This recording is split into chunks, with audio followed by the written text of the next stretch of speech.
Hi friends, welcome to my channel. இன்றைக்கி நம்ம என்ன பார்க்க போகிறோம் அப்படின்னா டிஎன்பிசி டெட் டிஎன்யூஎஸ்ஆர்பி எக்ஸாமுக்கு ப்ரிப்பேர் பண்ணிட்டுருக்கவங்களுக்கான தமிழ் ஃப்ரீ டெஸ்ட் தான் பார்க்க போகிறோம். இது 6th Tamil full test. So 6th Tamil ஃபுல்லாக படித்து முடித்து இந்த டெஸ்ட் அட்டன் பண்ணுங்கள்.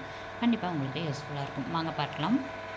முதல் கேள்வி, பள்ளிகளில் ஏற்றத்தாழ்வின்றி குழந்தைகள் கல்வி கற்க காமராசரால் கொண்டு வரப்பட்ட திட்டம் எது? 4 திட்டமில் எந்த திட்டம் அப்படின்றத செலக்ட் பண்ணுங்கள். இந்த டெஸ்ட் எப்படி எழுதணும் அப்படின்னா, சைடில் நோட் அண்ட் பென் எடுத்து வச்சுக்கோங்க. நான் ஃபஸ்ட்டு ஃபுல்லாக கொஷினாக தான் காமிப்பேன், ஆன்சர் கீ சொல்ல மாட்டேன். ஃபுல்லாக எழுதி முடிச்சதுக்கப்புறம் லாஸ்ட்டில் நான் ஆன்சர் கீ சொல்வேன். அதை வச்சு டிக் பண்ணிவிட்டு மொத்தம் எத்தனை மதிப்பெண்கள் எடுத்திருக்கீங்க அப்படின்றத கீழே கமெண்ட் பாக்ஸில் கமெண்ட் பண்ணணும். இந்த மாதிரி தான் நம்ம டெஸ்ட் எழுதணும், ஓகேங்களா? ஸோ இது தமிழ் டெஸ்ட்டு.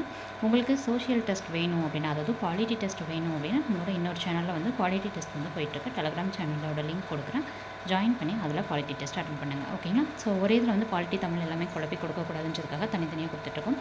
இதில் தமிழ் டெஸ்ட் நடக்கும், இன்னொரு இதில் வந்து நம்மளுக்கு குவாலிட்டி டெஸ்ட் நடக்கும், ஓகேங்களா? ஸோ வாங்க செகண்ட் கொஸ்டின் பார்க்கலாம். அஞ்சாமை மிக்கவன் தான், ஆனாலும் சான்றோர்கள் அஞ்சுவதை அஞ்சி அகற்றி விடுவான். இந்த வரிகள் இடம்பெற்ற நூல் எது? மூன்றாவது கேள்வி, மலைக்கடவுளை வழிபடும் நோக்கில் அக்காலத்தில் போகி பண்டிகை எவ்வாறு கொண்டாடப்பட்டது?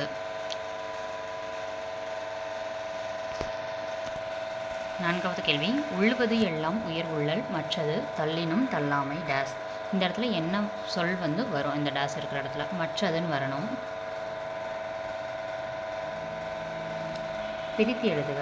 பாகற்காய்.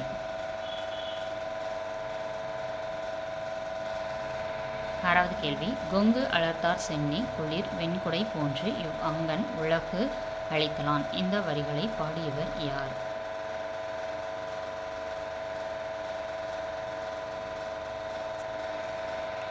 காவியா இனிமையாக பேசுவாள். இது எவ்வகை பெயர்?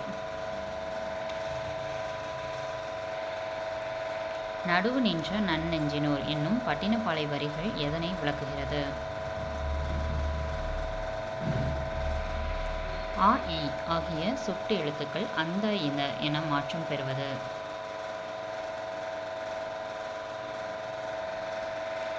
ஆசியாவிலேயே 2வது பெரிய நூலகத்தில் 3வது தளத்தில் இருப்பது எந்த இதழ்கள், அதாவது எந்த நூல்கள்? இத்துடன் கேள்விகள் முடியுது. இதுக்கடுத்து நம்ம ஆன்சர்ஸ் டிஸ்கஸ் பண்ண போகிறோம், ஓகேங்களா? ஸோ தமிழ் டெஸ்ட் வேணும் அப்படின்னா அதோட டெலகிராம் சேனல் லிங்க்கும் கீழே பின் பண்ணுறேன். குவாலிட்டி டெஸ்ட் வேணும்னு நினைக்கிறவங்க அந்த லிங்க்கும் கீழே கிளிக் பண்ணுறேன். எந்த டெலகிராம் சேனல் வேணுமோ அதில் ஜாயின் பண்ணி தொடர்ந்து டெஸ்ட் அட்டன் பண்ணுங்கள். வாங்க இப்போ ஆன்சர் கீ பார்க்கலாம். பள்ளிகளில் ஏற்றத்தாழ்வின்றி குழந்தைகள் கல்வி கற்க காமராசரால் கொண்டு வரப்பட்ட திட்டம் எது அப்படின்னா சீருடை திட்டம். அஞ்சாமை மிக்கவன் தான், ஆனாலும் சான்றோர்கள் அஞ்சுவதை அஞ்சி அகற்றி விடுவான். இதில் இடம்பெற்ற நூல் எதுன்னு பார்த்தோம் அப்படின்னா புதியதொரு விதி செய்வோம். மலைக்கடவுளை வழிபடும் நோக்கில் அக்காலத்தில் போகி பண்டிகை எவ்வாறு கொண்டாடப்பட்டது? ஆன்சர் இந்திர விழா. உள்ளுவது எல்லாம் உயர் உள்ளல், மற்றது தள்ளினும் தள்ளாமை. ஆன்சர் நீர்த்து. பிரித்து எழுதுக. பாகற்காய் அப்படின்னா பாகு கூட்டல் அல் கூட்டல் காய். கொங்கு அலர்த்தார் சென்னி குளிர் வெண்குடை போன்று இவ்வங்கன் உலகு அளித்தலான் அப்படின்னு சொல்லிட்டு இந்த அடிகளை பாடியவர் யார் அப்படின்னு சொல்லி பார்த்தோம் அப்படின்னா இளங்கோவடிகள். உங்களுக்கான கேள்வி, கொங்கு என்னும் சொல்லின் முழு வார்த்தை, அதாவது அதோட பொருள் என்ன? கொங்கு என்னும் சொல்லின் பொருள் என்ன? தார் என்னும் சொல்லின் பொருள் என்ன? சென்னி என்னும் சொல்லின் பொருள் என்ன? இது 3க்கும் ஆன்சரை கீழே கமெண்ட் பாக்ஸில் கமெண்ட் பண்ணுங்கள். காவியா இனிமையாக பேசுவாள். இது எவ்வகை பெயர் அப்படின்னா பண்பு. அவங்க வந்து இனிமையாக இருக்காங்கன்னா அவங்களுடைய பண்பை குணத்தை பற்றி சொல்கிறாங்க. இனிமையாக பேசுகிறாங்கன்னு சொல்கிறேன், பேசுகிறதோட குணத்தை பற்றி சொல்கிறது.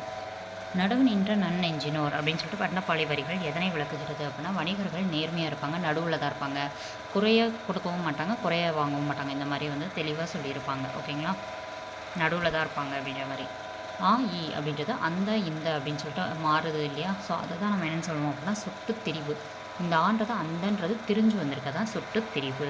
சொட்டுன்றது சொட்டு எழுத்து அப்படின்றதுனால சொட்டுன்னு வரும். ஆசியாவிலேயே 2வது பெரிய நூலகத்தில் 3வது தளத்தில் இருப்பது எது அப்படின்னா தத்துவம். தத்துவம் தான் 3வது தளத்தில் இருக்கும். 2வது பெரிய நூலகம் எது அப்படின்றதையும் கீழே கமெண்ட் பாக்ஸில் கமெண்ட் பண்ணுங்கள், ஓகேங்களா? மொத்தம் 10 கேள்விகள் இருக்குது. இந்த 10 கேள்விகளுக்கு எத்தனை மதிப்பெண்கள் எடுத்தீங்க அப்படின்றதையும் மறக்காமல் கீழே கமெண்ட் பாக்ஸில் கமெண்ட் பண்ணுங்கள், ஓகேங்களா? அந்த கீழே கமெண்ட் பாக்ஸில் கமெண்ட் பண்ணுற இதுக்கு வந்து ஃபுல் மார்க்ஸ் எடுத்திருக்கீங்க, இல்லை கரெக்டாக நான் இப்போ நான் கொஷின்ஸ் வந்து கேட்டிருந்தேன் ஒரு சிலதுக்கு கமெண்ட் பண்ணி சொல்லி, அதுக்கெலாம் நீங்கள் கரெக்டாக பண்ணியிருந்தீங்க அப்படின்னா நான் பெயிண்ட் பண்ணி வைக்கிறேன், ஓகேங்களா? இந்த வீடியோ பிடிச்சிருந்துச்சு அப்படின்னா தொடர்ந்து ஃபாலோ பண்ணுங்கள். அடுத்த டெஸ்ட் வந்து 7th தமிழ் ஃபுல் டெஸ்ட். அது என்றைக்கு நடக்கும்? அடுத்து 8th தமிழ் ஃபுல் டெஸ்ட் நடக்கும், அடுத்து 9th தமிழ் என்னன்னைக்கு நடக்கும்ன்றதையும் நம்மளோட டெலகிராம் சேனலில் பிடிஎஃபாக ஷேர் பண்ணியிருப்பேன், செக் பண்ணி பாருங்கள். தேங்க்ஸ் ஃபார் வாட்சிங்.